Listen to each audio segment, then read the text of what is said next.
Di sudut Istanbul yang ramai dan jauh dari kampung halamannya di Jawa, Slamet hanya seorang mas-mas kuli yang hidup dari keringat dan kerja keras.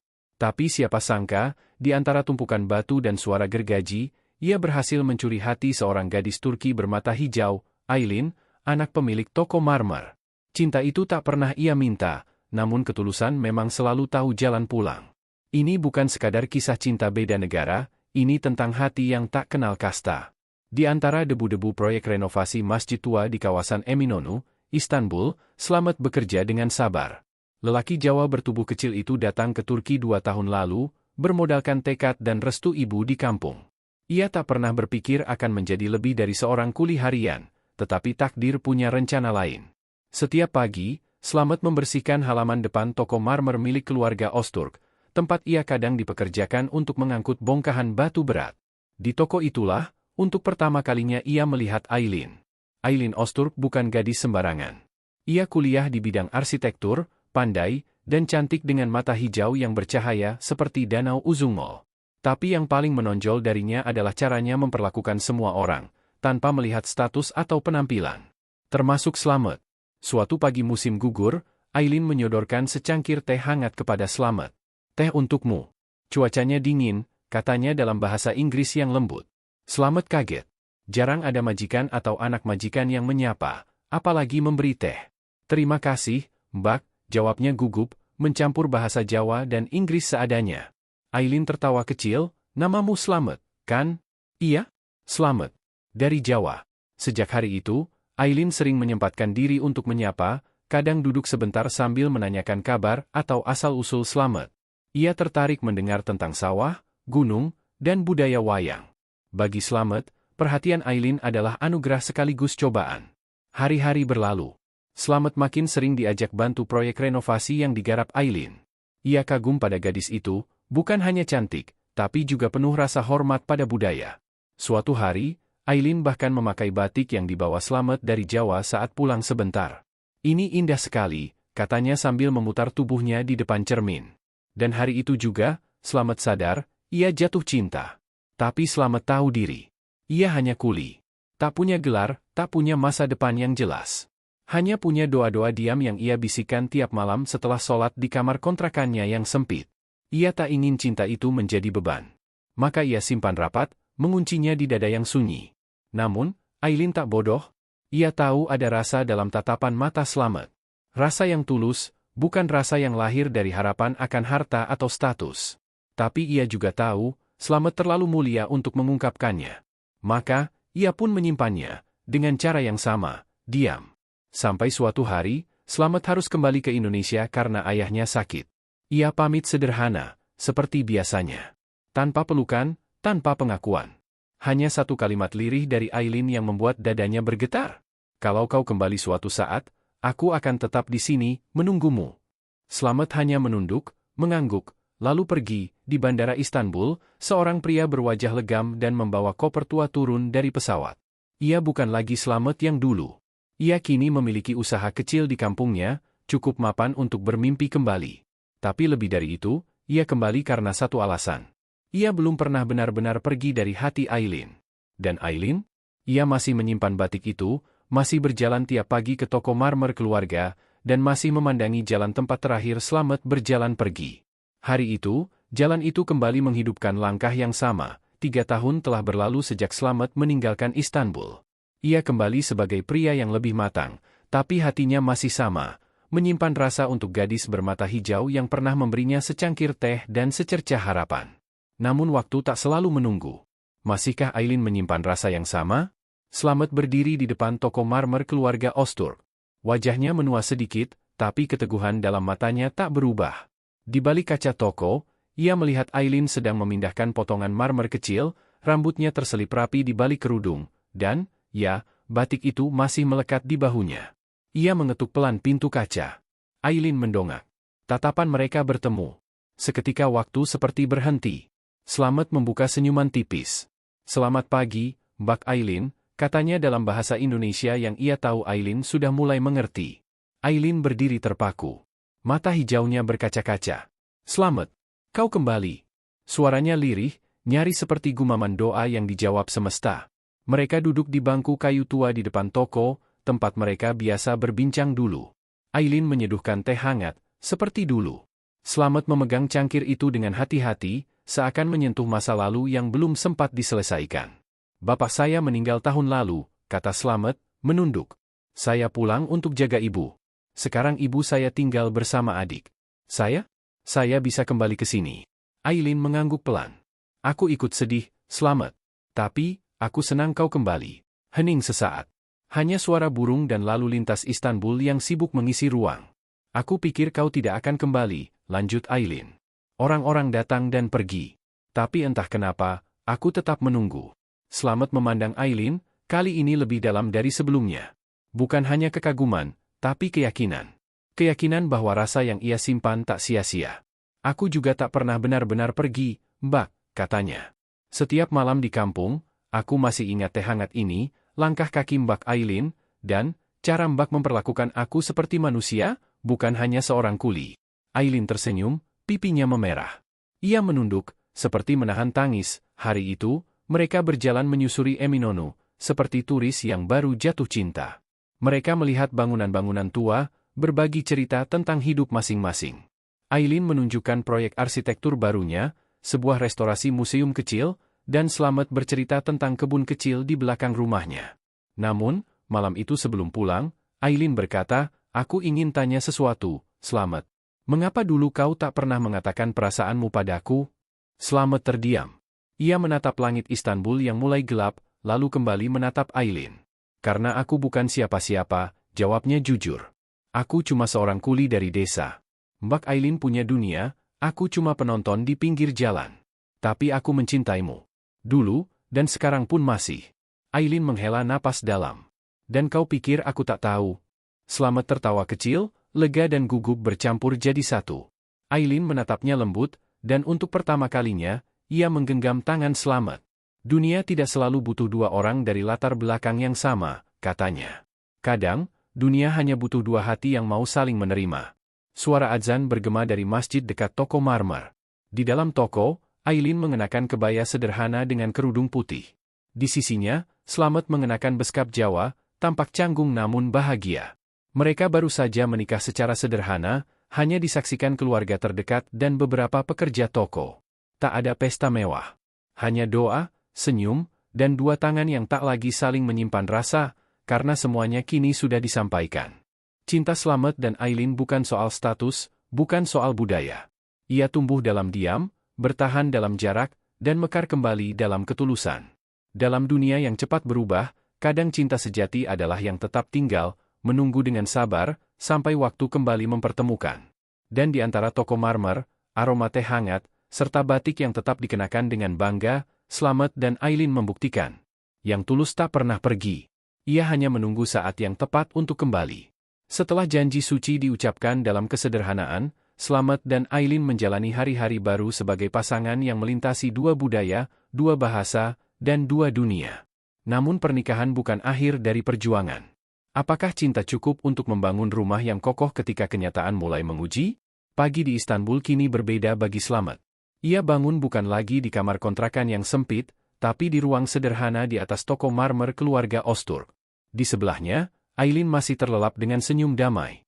Sinar matahari menerobos dari celah tirai, menari di atas kulit sawo matangnya. Setelah menikah, keduanya memutuskan tinggal sementara di rumah keluarga Aileen. Ibu Aileen menerima Slamet dengan senyum kaku, sementara pamannya hanya menatap pria Jawa itu dengan pandangan penuh tanya.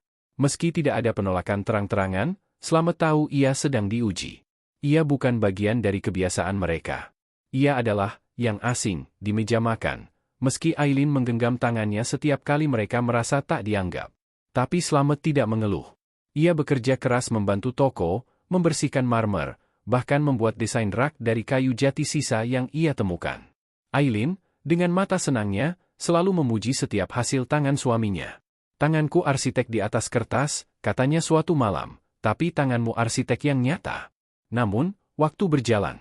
Dan seperti matahari yang tak selamanya hangat, awan mulai menggantung dalam rumah tangga mereka. "Aku ditawari beasiswa ke Jerman," ujar Aileen suatu pagi, di tengah sarapan yang biasa mereka nikmati sambil bersenda gurau. Slamet menghentikan gerakan sendoknya. Berapa lama? 2 tahun. Dan, kamu ingin pergi? Aileen mengangguk pelan. Ini impian lama, sebelum aku mengenalmu. Tapi sekarang aku takut meninggalkanmu. Kita baru mulai, selamat. Selamat menatap wajah perempuan yang ia cintai itu. Hatinya retak, tapi bukan karena ia tidak ingin Aileen pergi, melainkan karena ia tahu, jika ia melarang, itu bukan cinta, itu penjara. Kalau itu memang impianmu, ujarnya lembut, kejar. Aku akan menunggumu. Sama seperti dulu. Air mata Aileen jatuh. Ia memeluk suaminya. Aku takut, kalau aku kembali nanti, kamu sudah berubah. Dunia sudah berubah. Selamat mengusap rambutnya. Kalau kamu kembali dan dunia sudah berubah, setidaknya kamu tahu ada satu hal yang tetap. Aku. Hari-hari menjelang keberangkatan Aileen diisi dengan persiapan dan pelukan. Mereka berjalan ke tempat-tempat kenangan, taman di Eminonu, tangga toko marmer, bahkan masjid tempat Selamat pertama kali bekerja. Setiap tempat membawa cerita, tawa, dan kadang diam yang menggantung seperti awan hujan yang enggan tumpah. Dan akhirnya, Aileen pun pergi. Bandara menjadi saksi perpisahan kedua mereka. Namun kini Selamat tidak lagi berjalan pulang sendirian. Ia membawa janji di dadanya, bahwa cinta bisa menunggu, lagi. Waktu berlalu. Selamat menetap di Istanbul. Ia mulai membuat bengkel kecil yang merakit furnitur dari kayu bekas marmer. Ia bekerja dengan tekun, menyimpan setiap euro untuk masa depan bersama Aileen. Di dinding bengkelnya tergantung foto mereka berdua, dan di pojok ada kursi yang ia ukir sendiri bertuliskan, Aileen, rumahku yang paling indah. Mereka tetap saling mengabari. Setiap malam video call, Selamat menunjukkan hasil kerja hari itu. Aileen menunjukkan salju di Jerman, kelas desain restorasi, dan rindu. Tapi di tahun kedua, kabar dari Aileen mulai jarang. Selamat mencoba tak berpikiran buruk. Ia percaya. Ia percaya cinta yang mereka bangun lebih kuat dari sekadar pesan harian. Lalu, suatu malam, Aileen menelepon. Suaranya gemetar. Aku ditawari jadi dosen tetap di Berlin, katanya. Ini kesempatan yang besar. Selamat terdiam. Lama. Bukan karena kecewa, tapi karena hatinya sedang memilih, antara menahan, atau melepas demi kebahagiaan orang yang ia cintai. Kalau itu yang membuatmu bahagia, ujarnya akhirnya, lakukanlah. Aku tak ingin kau hidup menyesal hanya karena memilih aku. Tapi aku memilih kamu, Selamat, selalu. Beberapa bulan setelah itu, Aileen kembali ke Istanbul. Bukan untuk menetap, tapi untuk menjelaskan bahwa ia akan bolak-balik antara Berlin dan Istanbul. Ia ingin 2 rumah, satu di tempat ia tumbuh, satu di tempat mereka membangun bersama. Dan Selamat, ia tidak menuntut kepastian. Ia hanya ingin satu, agar cintanya cukup besar untuk menampung mimpi-mimpi Aileen, meski bukan semua bisa digenggam dalam satu waktu. Akhirnya, mereka membangun rumah kecil di pinggir kota. Rumah itu tak megah, tapi hangat. Ada ruang baca untuk Aileen, ada bengkel kayu untuk Selamat.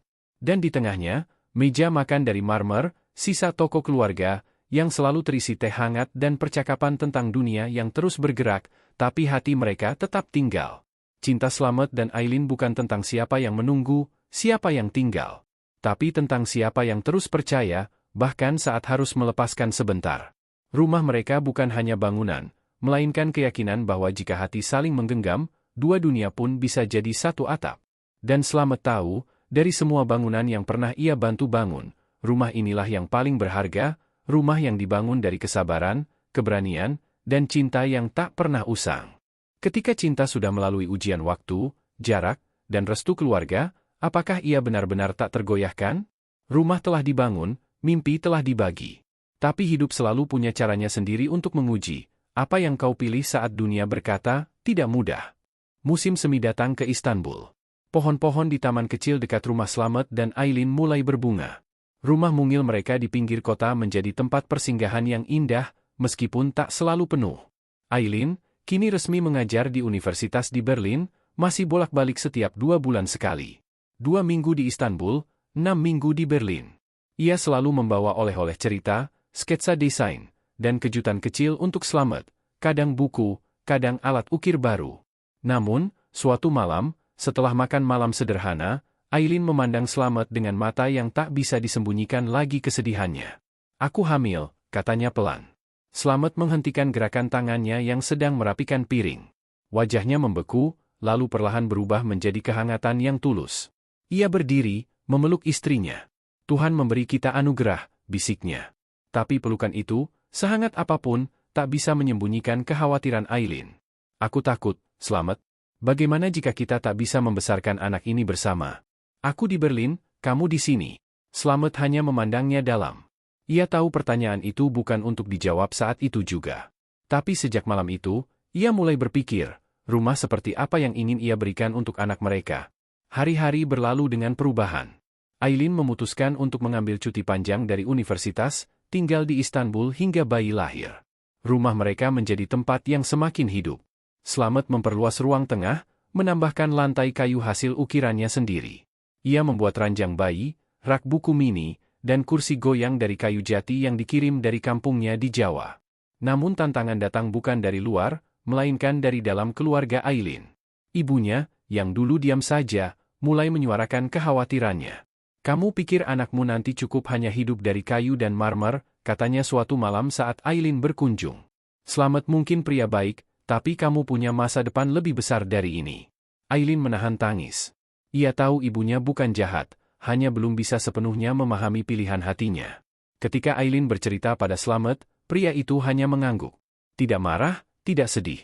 Ia hanya memeluk istrinya. Biarkan waktu menjawab, Mbak, katanya lembut. 8 bulan berlalu. Pada malam yang dingin, ketika hujan membasahi jendela rumah kecil mereka, Aileen melahirkan seorang bayi perempuan. Ia diberi nama Salsabila, yang artinya air yang jernih dan menyegarkan. Slamet menangis saat pertama kali menggendong putrinya. Tangannya yang biasa memahat batu kini menggenggam lembut kehidupan kecil yang ia janjikan akan ia jaga seumur hidup. Kabar kelahiran Salsabila menyentuh hati ibu Aileen. Ia datang membawa kain warisan keluarganya, membalut cucunya dengan lembut. Di momen itu, ia akhirnya berkata, "Mungkin aku terlalu takut, bukan karena kamu tak pantas, Slamet. Tapi karena aku tak ingin anakku kehilangan apa yang ia bisa capai. Tapi kini aku melihat, ia telah memilih dengan benar." Slamet menunduk hormat, lalu menjawab, "Terima kasih, Bu.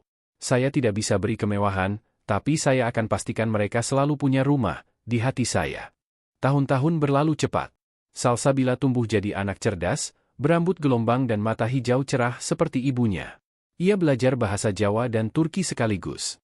Kadang berlari di halaman kecil sambil membawa mainan kayu buatan ayahnya, kadang duduk di pangkuan Aileen membaca buku arsitektur bergambar masjid-masjid tua. Aileen kembali mengajar paruh waktu. Slamet tetap membangun furnitur dan memahat ukiran, kini lebih banyak pesanan karena karya-karyanya mulai dikenal lewat komunitas seni lokal. Namun yang paling menyentuh, mereka tak pernah benar-benar melupakan masa lalu. Di ruang tamu rumah mereka tergantung 3 hal. Foto Slamet saat bekerja di masjid pertama di Eminonu. Syal batik pertama yang Aileen kenakan saat Slamet memberikannya. Kursi goyang kayu, tempat Aileen duduk menyusui Salsabila, yang dipahat Slamet dengan tulisan, "Untuk 2 perempuan yang membuat dunia saya jadi rumah." Penutup, cinta Slamet dan Aileen bukan cinta yang bising. Ia tumbuh dari keheningan, dari teh hangat, dari ukiran kayu dan marmer yang tak pernah menyerah di bentuk waktu. Kini, mereka tak lagi hanya menyimpan rasa, tapi membaginya, pada anak mereka, pada rumah kecil yang terus tumbuh, dan pada dunia yang kadang tak mengerti tapi perlahan belajar, bahwa rumah bukan tentang di mana kita berasal, tapi siapa yang kita cintai dan siapa yang kita perjuangkan. Dan Slamet, ia tak lagi hanya seorang kuli Jawa. Ia adalah suami, ayah, dan arsitek sebuah rumah bernama Harapan.